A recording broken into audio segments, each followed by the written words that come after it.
Elles attendent les femmes lorsqu'elles s'offrent sexuellement. Et c'est Raphaël qui est avec nous. Bonjour Raphaël. Bonjour madame. Bonjour Raphaël, oui. Bonjour. On vous écoute, allez-y. Moi, pour ma part, j'ai pas de difficulté. Je pense pas que mon épouse s'offre pour avoir quelque chose en retour. On n'a jamais été dans ce contexte-là. Et j'accepterais pas plus si elle me faisait ça aussi. Peut-être qu'elle s'offre pour recevoir du plaisir. J'espère. Oui, moi aussi j'espère pour vous et pour elle. Mais alors c'est le terme offrir peut-être qui vous gêne. Ouais. Parce qu'offrir c'est plutôt des objets ou des choses comme cela, mais dans tout ça non. S'offrir pour prendre du plaisir, avoir un moment ensemble, ça oui, je suis pratiquement sûr. Mais sinon, en demande de quelque chose d'autre, non. Non, pas mais ça. Si vous en êtes pratiquement sûr, je suppose que c'est parce qu'elle vous le dit. Elle doit vous dire j'aime faire l'amour avec toi, tu m'as fait jouir. Enfin, est-ce qu'elle vous dit ça? Non, parce que c'est un peu tabou là-dessus. On parle pas de ça. Et pourquoi vous parlez pas de ça? Parce qu'au fond, ça me semble important dans un couple que la femme puisse rassurer son homme, justement. Vous aimeriez pas qu'elle vous le dise? Si, j'essaye de la convaincre qu'on en parle et tout, mais là-dessus, elle n'est pas assez à l'aise. Elle est fermée là-dessus, elle n'aime pas. Alors, qu'est-ce qui vous fait croire qu'elle jouit, justement?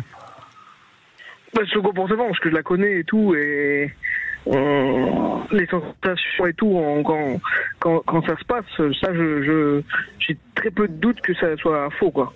C'est intéressant parce que vous venez de dire quand ça se passe, et on voit comment ça parle bien de la chose, hein.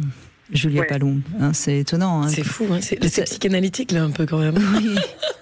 Non mais c'est pareil là. Est-ce qu'il faudrait pas aussi un petit peu libérer le langage sexuel, hein?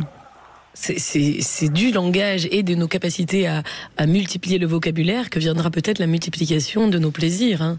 Je le crois, non? Vous pourriez peut-être mettre un mot sur ça. Oui, certainement, tout à fait. Je le pense réellement. Non, parce que ça veut dire quoi? Si je vais au bout de... Pourquoi je vous fais remarquer ça, Raphaël? C'est parce que ça prouve quand même quelque part aussi que vous n'êtes pas aussi libéré que ça. Je suis un peu là-dessus, je suis un peu aussi assez, on peut dire coincé, un peu pudique, oui, mais ouais. Voyez, c'est à deux qu'on peut se libérer. Oui, c'est tout à fait sûr. Hein. On a un couple, ça fait des années qu'on est ensemble et tout, mais on n'a jamais été là-dedans. On n'a jamais parlé en dehors. En dehors de... Mais vous en parlez...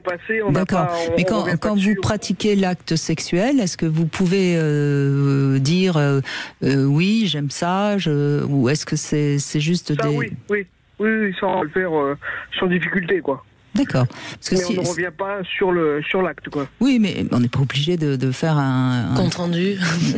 mais c'est important qu'il y ait quand même des expressions qui se manifestent pour qu'on soit sûr justement que le plaisir soit là. Ouais. Mais ça, oui, ça se produit. Il n'y a pas de... Là-dessus, c'est... Quand on est pendant l'action, il n'y a pas de... Voilà, on n'est pas neutre, on fait ressentir à l'autre que le plaisir, quoi. D'accord. Ouais. Mais vous savez, il y a des moyens qui sont très simples d'avancer pour que la compréhension du plaisir de l'autre soit encore plus grande. Vous pourriez par exemple lui dire: est-ce que tu préfères que je te touche là ou là?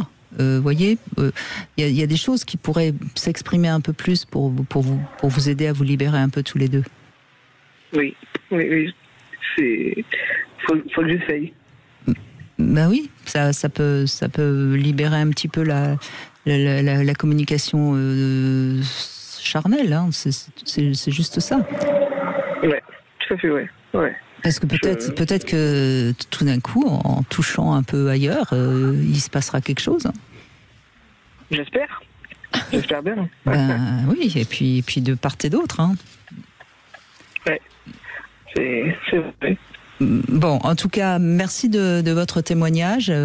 Et encore une fois, moi, je tiens à rassurer les hommes qui nous écoutent. Hein. On n'est pas du tout en train d'imaginer que les hommes sont tous à vouloir que leurs femmes accomplissent le devoir conjugal. Moi, je sais, et les enquêtes sur la sexualité des Français le prouvent, les hommes sont heureux quand leur femme prend du plaisir. Et c'est important pour eux, c'est même plus important que leur plaisir à eux. Donc, il n'y a pas de doute là-dessus.